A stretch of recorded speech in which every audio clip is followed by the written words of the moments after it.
Welcome back to our study of the Law of Moses. Last week we began looking at the Goel, this kinsman redeemer in the Law of Moses. The Goel is the guy who's supposed to have your back in times of trouble. And so last week we looked at the Goel's redemptive roles, bailing out people in financial trouble, providing heirs for deceased relatives. The Goel has one other role. His final, most grisly job is to avenge bloodshed. Now, some of our English translations obscure this connection by translating Goel as avenger instead of redeemer. And it makes for good English, right? Because in English, avenger and redeemer don't really have the same sense.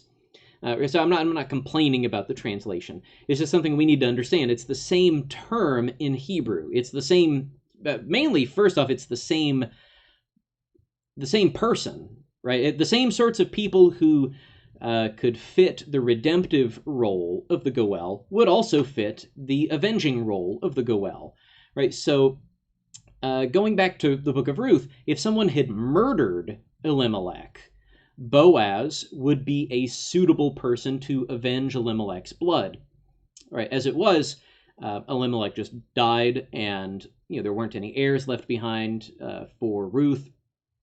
And Ruth and Naomi are widowed. They're having to sell off land, and so we get to see Boaz's redemptive role as the Goel. But the Goel is also there to avenge bloodshed. In the text that we're going to look at today, he is referred to as the Goel of blood. Again, commonly translated as the avenger of blood. We find the instructions for the Goel of blood in a couple of places. We're going to look in just a second at Numbers chapter 35, verses 9 through 34. We also find these instructions in Deuteronomy chapter 19, verses 1 through 13. We're going to focus on Numbers because it gives us a little additional information, but definitely read both. All right, turn to Deuteronomy 19 at some point. In fact, you might even want to pause the recording after we finish reading Numbers 35 and go and read Deuteronomy 19. You'll notice some subtle differences in the way that the law draws this distinction between manslaughter and murder. We talked about it a bit a few weeks ago, but it's good to refresh your mind on that. But we're going to read now from Numbers chapter 35, beginning in verse 9. And the Lord spoke to Moses, saying, "Speak to the people of Israel, and say to them, when you cross the Jordan into the land of Canaan, then you shall select cities to be cities of refuge for you, that the manslayer who kills any person without intent may flee there. The cities shall be for you a refuge from the avenger," that is the Goel, "that the manslayer may not die until he stands before the congregation for judgment. And the cities you give shall be your 6 cities of refuge. You shall give 3 cities beyond the Jordan, and 3 cities in the land of Canaan, to be cities of refuge. These 6 cities shall be for refuge for the people of Israel, and for the stranger, and for the sojourner among them, that anyone who kills any person without intent may flee there. But if he struck him down with an iron object so that he died, he is a murderer. The murderer shall be put to death. And if he struck him down with a stone tool that could cause death, and he died, he is a murderer. The murderer shall be put to death. Or if he struck him down with a wooden tool that could cause death, and he died, he is a murderer. The murderer shall be put to death. The avenger of blood shall himself put the murderer to death. When he meets him, he shall put him to death. And if he pushed him out of hatred, or hurled something at him, lying in wait so that he died, or in enmity struck him down with his hand so that he died, then he who struck the blow shall be put to death. He is a murderer. The avenger of blood shall put the murderer to death when he meets him. But if he pushed him suddenly without enmity, or hurled anything on him without lying in wait, or used a stone that could cause death, and without seeing him dropped it on him so that he died, though he was not his enemy and did not seek his harm, then the congregation shall judge between the manslayer and the avenger of blood in accordance with these rules. And the congregation shall rescue the manslayer from the hand of the avenger of blood. And the congregation shall restore him to his city of refuge to which he had fled, and he shall live in it until the death of the high priest who was anointed with the holy oil. But if the manslayer shall at any time go beyond the boundaries of his city of refuge to which he had fled, and the avenger of blood finds him outside the boundaries of his city of refuge, and the avenger of blood kills the manslayer, he shall not be guilty of blood. For he must remain in his city of refuge until the death of the high priest.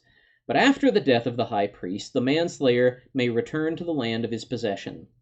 And these things shall be for a statute and rule for you throughout your generations in all your dwelling places.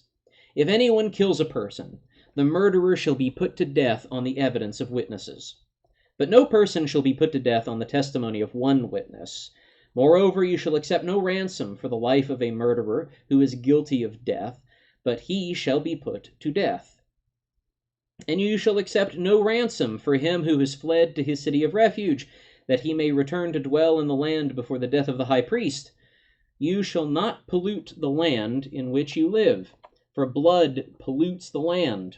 And no atonement can be made for the land for the blood that is shed in it, except by the blood of the one who shed it.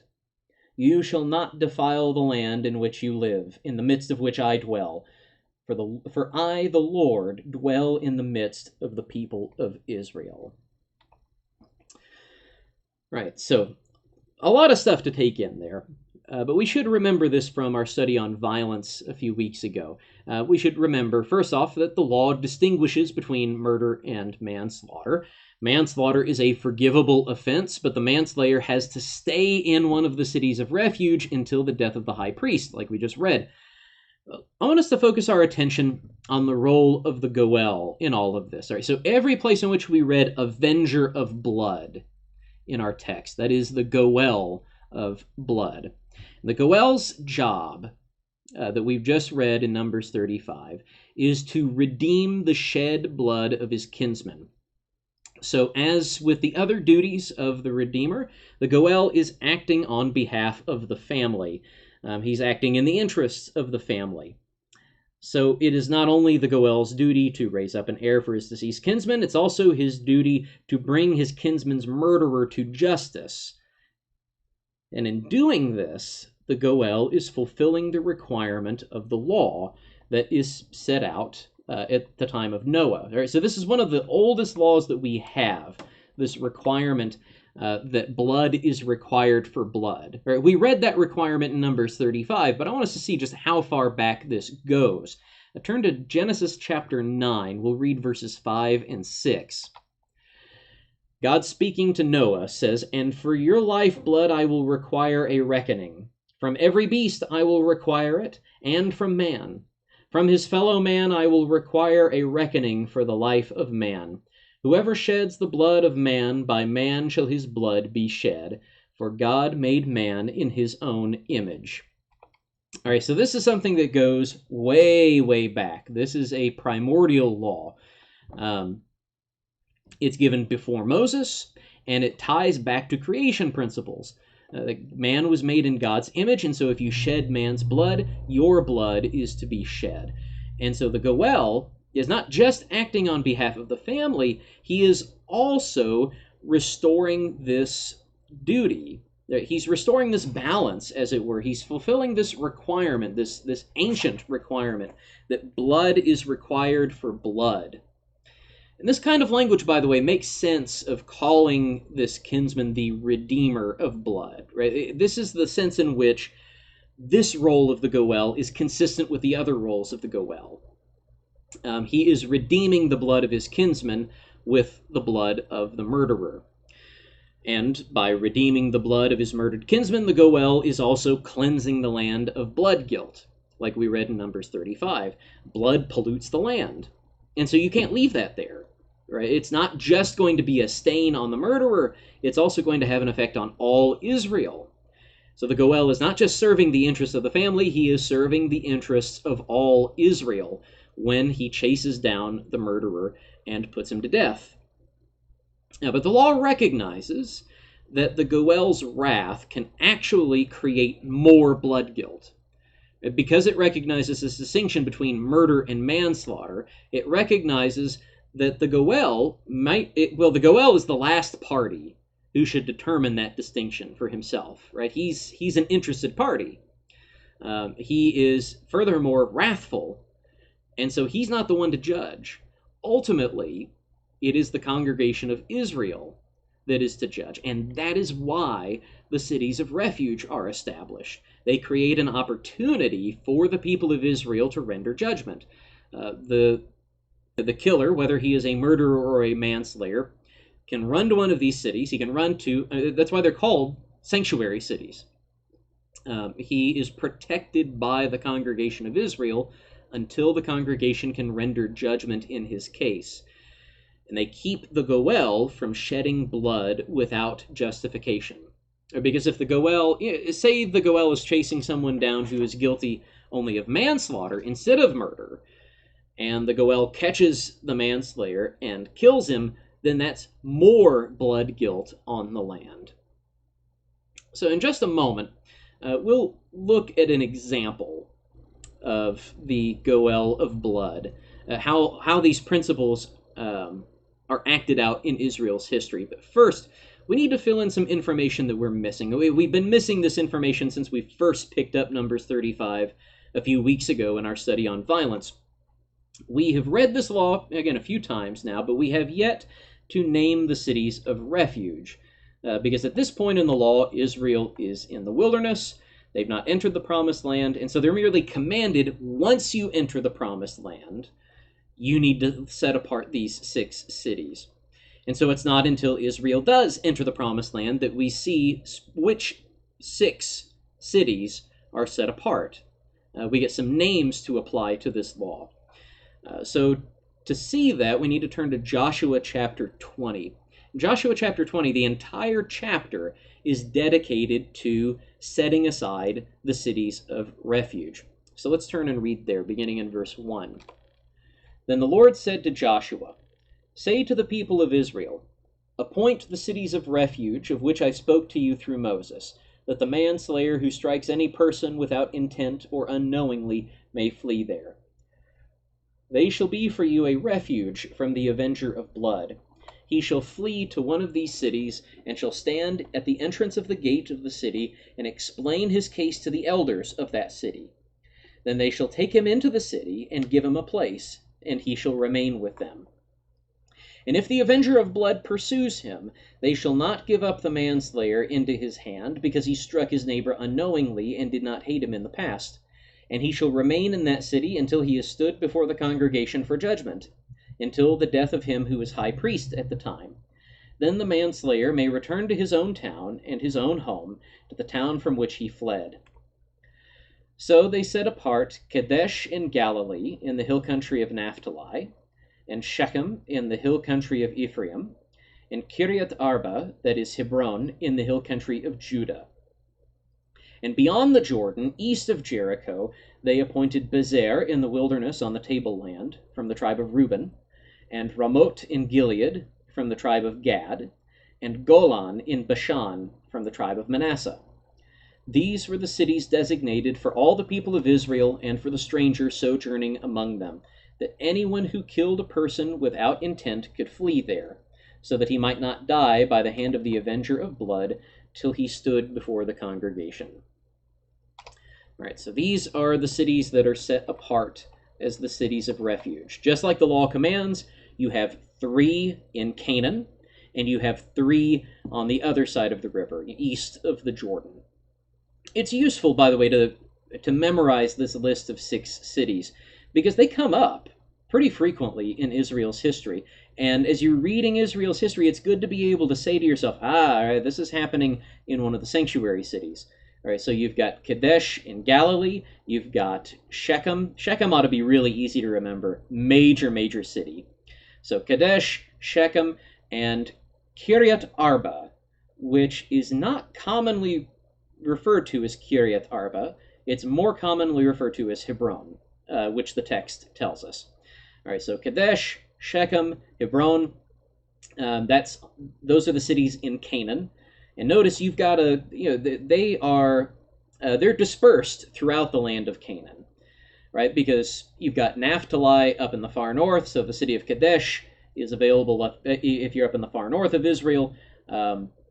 Shechem is kind of mid-Israel, in the tribe of Ephraim, and then you've got Hebron in the south of Israel among the tribe of Judah. So they're spread out so that wherever you're at in Israel, you've got some sanctuary city relatively close by that you can flee to. On the other side of the river, you have 3 cities, Bezer, Ramoth, and Golan. We don't hear about these quite as often as the ones in Canaan, but you do still hear about them every once in a while. So, those are the cities. And we've essentially seen the whole law as it pertains to the Goel of blood. We've seen what the law requires in Numbers 35. We've seen the distinctions that are made there. We've seen the process that is supposed to take place. We have seen the names of the cities that are appointed to be sanctuary cities. We're going to close our time together today by playing a game. We're going to take what we have learned in our short time together today and apply it to a case study. So we're going to read a story. We're going to read the story of Abner, what he did to David's nephew Asahel, and what Joab, Asahel's brother and David's general, did to Abner in return. And we're going to see if we can determine who's in the right and who's in the wrong based off of what we know from the law. Our story starts in 2 Samuel chapter 2, and let's establish some context for what we're about to read. First off, Saul is dead. That is King Saul. Remember, the Lord has taken Israel from Saul, and he is giving the kingdom to David. Saul has known this for a long time, and Saul continues to be rebellious and tries to murder David, and David's on the run for a long time. Well, finally, things catch up to Saul, and he and his son Jonathan die in this battle against the Philistines at the end of 1 Samuel. So Saul and Jonathan's bodies are rescued. They're taken down from where the Philistines had pinned them up, and they are given a proper burial. So Israel is recovering from that. But David is not yet king over all Israel. Even though Saul is out of the way, David is not yet king over the whole nation. He is instead king over the house of Judah. So he's been anointed king already, and he is enthroned, but he really only wields power in the territory of the tribe of Judah. And he reigns in the city of Hebron, in the hill country of Judah. Now, that's what's going on in Judah. Elsewhere, Saul's general, Abner, has anointed Saul's son, Ishbosheth, as king over the rest of Israel. Even though we learn over the first few chapters of 2 Samuel that Ishbosheth is really just a puppet king. And Abner's the one really in charge of the house of Saul. In fact, that's going to lead to a consequential debate, an argument later on. So that's the current situation. You've got Saul dead. Ishbosheth is king over Israel, but he's not really king. Abner's really the one pulling the strings. In Judah, David is king, and Joab is his general. The case that we're going to consider today kicks off with a meeting between David's men and Ishbosheth's men at the pool of Gibeon. So let's turn to 2 Samuel chapter 2. We're going to begin in verse 12. Abner the son of Ner and the servants of Ishbosheth the son of Saul went out from Mahanaim to Gibeon. And Joab the son of Zeruiah and the servants of David went out and met them at the pool of Gibeon. And they sat down, the one on the one side of the pool, and the other on the other side of the pool. And Abner said to Joab, "Let the young men arise and compete before us." And Joab said, "Let them arise." Then they arose and passed over by number, 12 for Benjamin and Ishbosheth the son of Saul, and 12 of the servants of David. And each caught his opponent by the head and thrust his sword in his opponent's side, so they fell down together. Therefore that place was called Hilkat Hazurim, which is at Gibeon. And the battle was very fierce that day, and Abner and the men of Israel were beaten before the servants of David. And the 3 sons of Zeruiah were there, Joab, Abishai, and Asahel. Now Asahel was as swift of foot as a wild gazelle. And Asahel pursued Abner, and as he went, he turned neither to the right hand nor to the left from following Abner. And then Abner looked behind him and said, "Is that you, Asahel?" And he answered, "It is I." And Abner said to him, "Turn aside to your right hand or to your left, and seize one of the young men and take his spoil." But Asahel would not turn aside from following him. And Abner said again to Asahel, "Turn aside from following me. Why should I strike you to the ground? How then could I lift up my face to your brother Joab?" But he refused to turn aside. Therefore Abner struck him in the stomach with the butt of his spear, so that the spear came out at his back. And he fell there, and died where he was. And all who came to the place where Asahel had fallen and died stood still. All right, so we read of the killing of Asahel at the hand of Abner. The story starts with an ostensibly peaceful gathering at the pool of Gibeon. You've got these 2 parties sitting on opposite sides of the pool, and Abner suggests that the young men make sport for the entertainment of the 2 groups.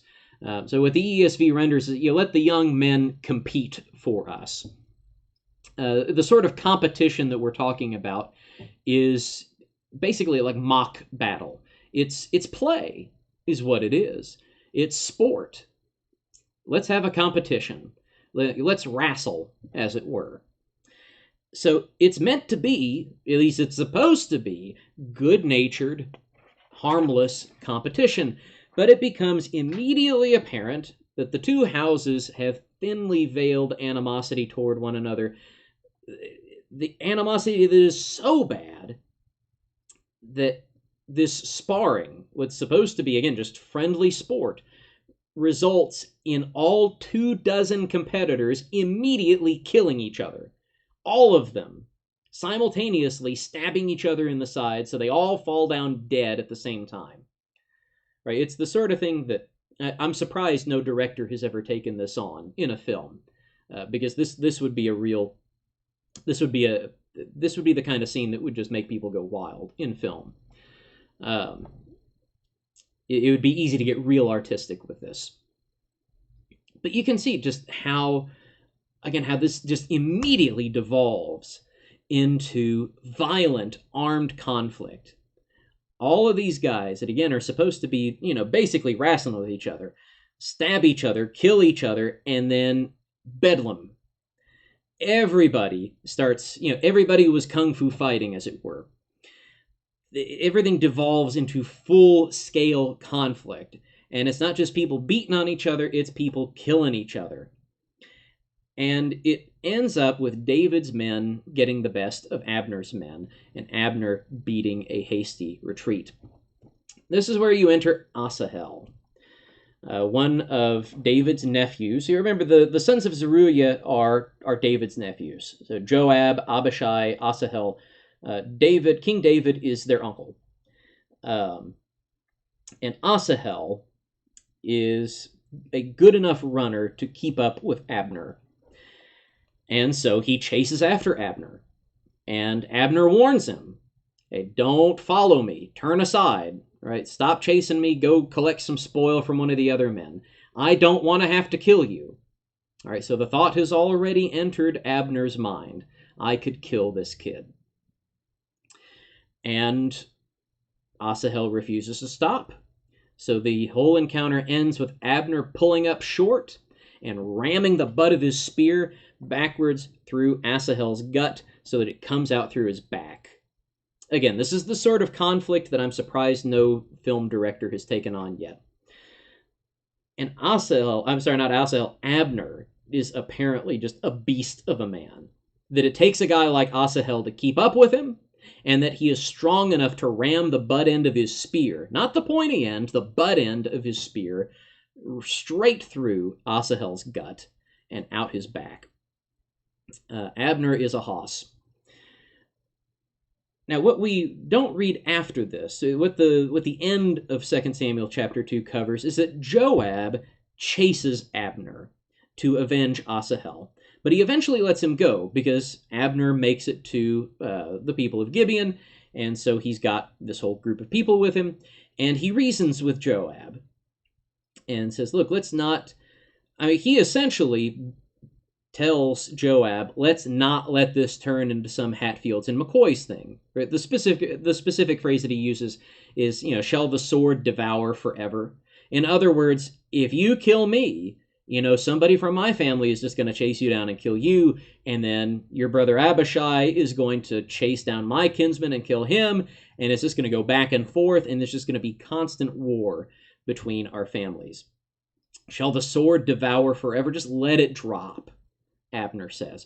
And Joab seemingly lets it drop. But this whole, this conflict is bigger than just Abner and Joab.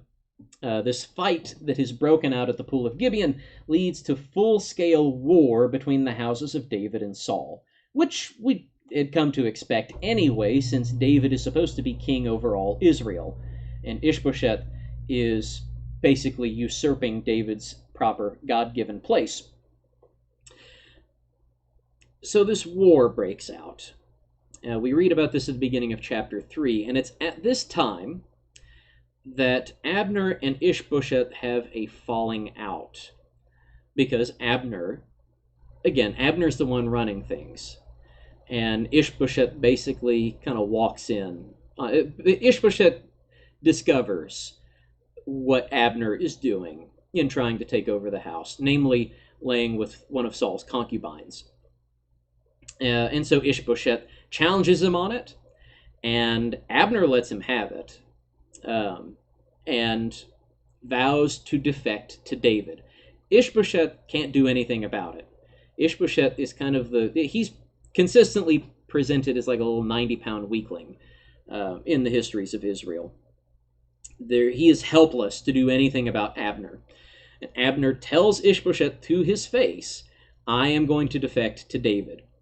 And that's what we find him doing later in 2 Samuel chapter 3. Let's pick up in verse 17. And Abner conferred with the elders of Israel, saying, for some time past you have been seeking David as king over you. Now then bring it about. For the Lord has promised David, saying, by the hand of my servant David I will save my people Israel from the hand of the Philistines, and from the hand of all their enemies. Abner also spoke to Benjamin. And then Abner went to tell David at Hebron, all that Israel and the whole house of Benjamin thought good to do.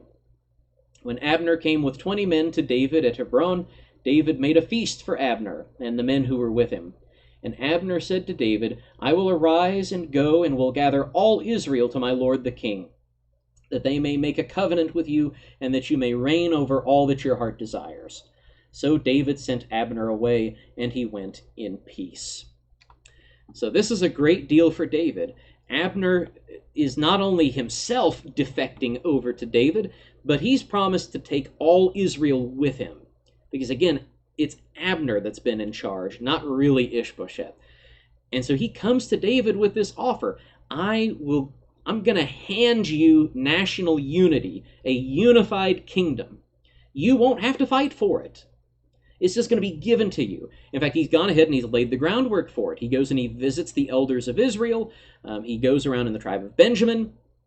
And he gets everything lined up.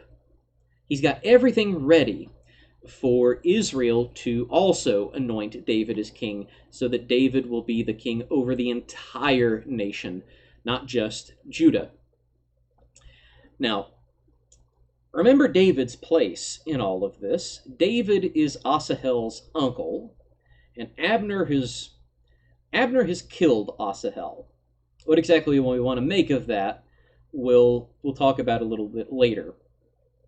But Abner has killed David's nephew, Asahel. What does David do about it? From what we just read, he does nothing. He throws Abner a feast, because what is David going to get out of this alliance with Abner? He's getting all Israel. That's something that is just too good for him to pass up. So he doesn't raise the issue of Asahel at all with Abner. He throws him a feast, and then sends him away in peace. Now, how is Joab going to take all of this? That's what we learn in the following passage. So we'll pick up where we left off in 2 Samuel chapter 3, verse 22. Just then the servants of David arrived with Joab from a raid, bringing much spoil with them. But Abner was not with David at Hebron, for he had sent him away, and he had gone in peace.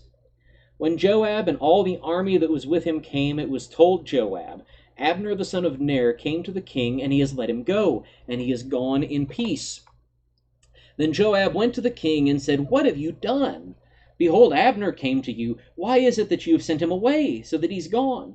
You know that Abner the son of Ner came to deceive you, and to know you're going out and you're coming in, and to know all that you're doing.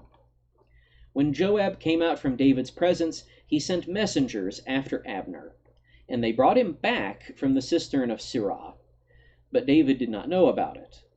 And when Abner returned from Hebron, Joab took him aside into the midst of the gate to speak with him privately. And there he struck him in the stomach so that he died for the blood of Asahel his brother. Afterward, when David heard of it, he said, I and my kingdom are forever guiltless before the Lord for the blood of Abner the son of Ner. May it fall upon the head of Joab and upon all his father's house. And may the house of Joab never be without one who has a discharge, or who is leprous, or who holds a spindle, or who falls by the sword, or who lacks bread. So Joab and Abishai his brother killed Abner, because he had put their brother Asahel to death in the battle at Gibeon. So, we see what Joab thinks of all this. Joab is furious with David that he has let Abner go, and Joab takes it into his own hands to call Abner back into the city, and then he takes him to the city gates, where deals are struck. We saw this at the end of Ruth. That's where you go to sit down with people and strike deals in the presence of the elders. That's where judgment is made. In fact, in Numbers 35, that's where we saw that judgment is to be rendered in the case of the murderer or the manslayer. They're to be judged at the gates by the congregation of Israel. And then, the murderer is to be handed over to the Goel of blood. So Joab takes Abner to the gates of the city and pulls him aside and stabs him in the gut and kills him in the city gate. So, thus is the blood of Asahel avenged on Abner. So here's our question. All right, we've read our story. This is our case study. Here's the question. Was Joab right to put Abner to death the way that he did? There's a lot of things for us to consider here, most of which I'm not going to provide any definite answers on, because I want you to puzzle this through yourself. All right, we need to consider, first off, the death of Asahel in 2 Samuel chapter 2. Was it a murder? All right, go back to Numbers 35. Go back to Deuteronomy 19. Consider the criteria. Go back to 2 Samuel 2 and read how things fall out between Abner and Asahel. Where would you place Asahel's death? Is it murder or is it manslaughter? Is Abner a murderer or a manslayer? So that's question one. Does Asahel's blood need to be avenged on Abner? Question two. Was Joab in a position to rightfully act as Asahel's Goel? Now, I think this one has a clearer answer, because Joab is Asahel's brother, and the Goel is always a near kinsman. But I want you to consider, though, if there's anyone else in the story who could also function as Asahel's Goel. Now, having gotten this far, let us suppose for a second, and this is just part of the thought experiment, we'll say. So I'm not going to say in this video one way or the other how we should judge Asahel's death. But let us suppose that we were to judge Asahel's death to be a murder. And let us suppose that we recognize Joab's standing as Asahel's Goel. So Abner is a murderer, Asahel is the victim, Joab is the redeemer of blood.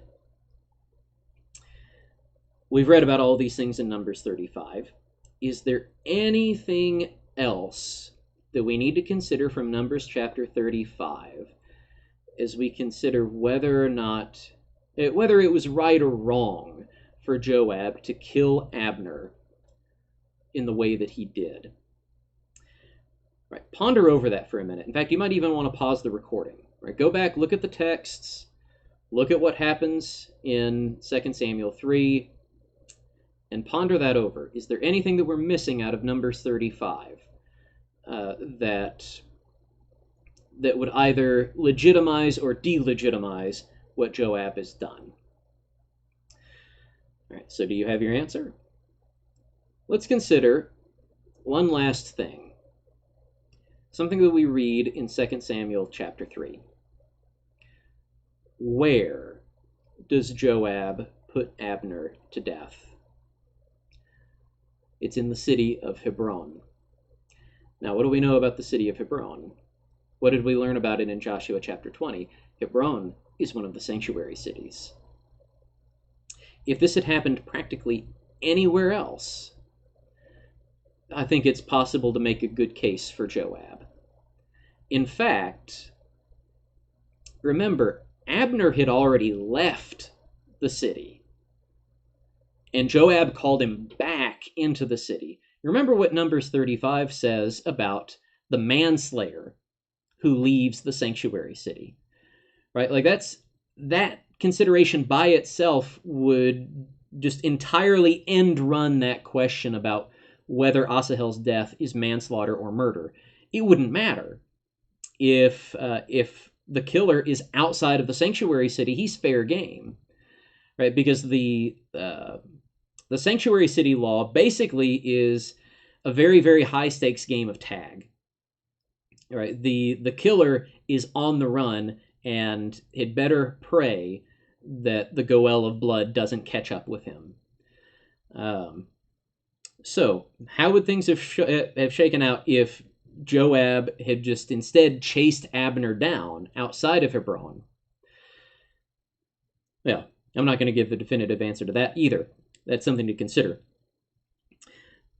What we can consider, though, is what did happen. Abner comes back into the city of Hebron. He is in the gates of the sanctuary city. And what is supposed to happen at the gates of the sanctuary city, according to the law? The congregation of Israel is to render judgment first. And then they decide, the congregation decides between the slayer, whether he's a murderer or a manslayer, they judge between him and the avenger of blood. So Abner is supposed to be tried, and then he is either to be held in the city until the death of the high priest, or he's to be delivered over to Joab to be put to death. That entire process gets skipped. What Joab engages in is an extrajudicial killing. So who all is in the wrong here? Well, if we judge the killing of Asahel to be a murder, then obviously Abner's in the wrong. Joab, I think we can definitively say that Joab is in the wrong for engaging in an extrajudicial killing. In fact, based on what we have read in Numbers 35, it seems that Joab is actually guilty of adding more blood guilt to the land, because this process of justice has not taken place properly. But most of all, the one who is in the greatest wrong in all of this might surprise you. It's actually David. Because David is king, and he lives in Hebron. It's the king's job to execute justice, to render judgment. It's the king's job to make sure that that gets done. And furthermore, David is the other party in this story who has standing as one of Asahel's redeemers. Joab is obviously closer, but Abner gets to David first. And so David should have dealt with it, but David refuses to handle the matter appropriately. Again, David's there in the sanctuary city. He could have called a tribunal together to judge Abner's case. David knew what had happened between Abner and Asahel, and there were witnesses to it. David should have rendered judgment, but what does David do? He ignores the whole thing. And why does he do it? Because Abner is bringing all of Israel to David. It's too good of a deal for David to give up. It's too great a price for justice. And so David corrupts justice. And the result is that it ends up in this extrajudicial killing in the gates of the sanctuary city. It's ultimately David's job to ensure that justice is done, and David failed.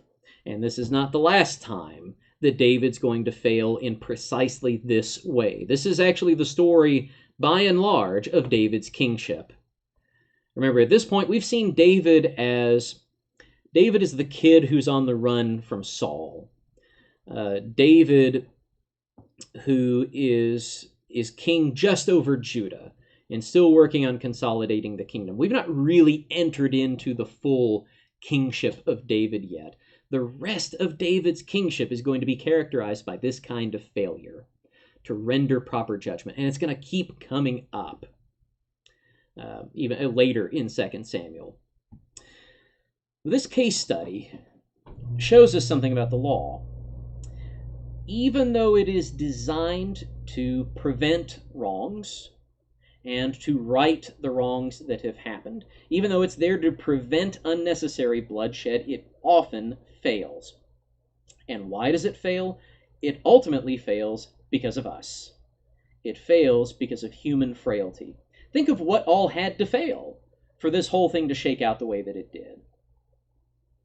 Right? It starts with a wrestling match gone wrong.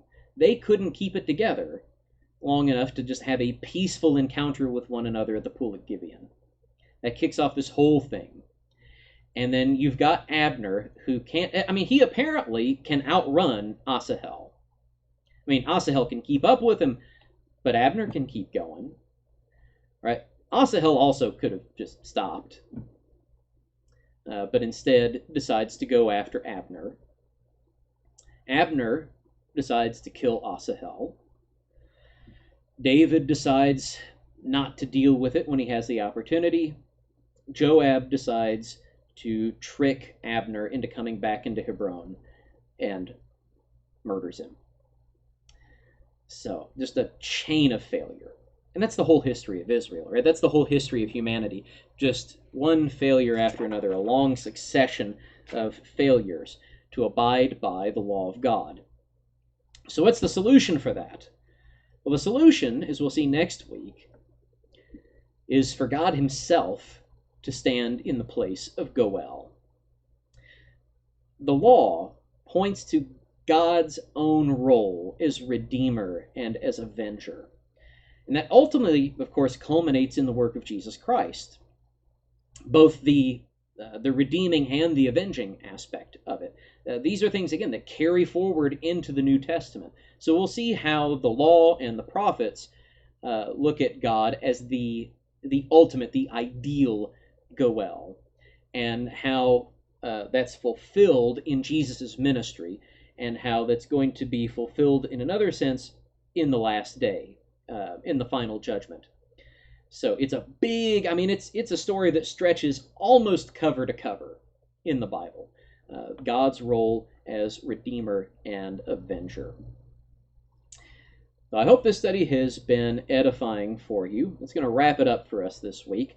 Don't forget, if you're watching this on YouTube, don't forget to hit that like button on this video, because that helps get this material in front of other people so that we can be sowing the seeds of the kingdom on YouTube among strangers. The internet is a wonderful tool for spreading the gospel. We get hits from all over the place, and we get basically a better chance of that happening if you take the time to just click the like button on the video, the little thumbs up. Definitely don't click the thumbs down. So again, that will help what we're doing here on YouTube. I hope that everyone is doing well in the current unpleasantness. Things seem to get crazier before they get calmer. All of this, it reminds us to eagerly await the return of our Lord, and we look forward to that. And we look forward to seeing all of you again soon, Lord willing, next week. So until then, take care. Bye-bye.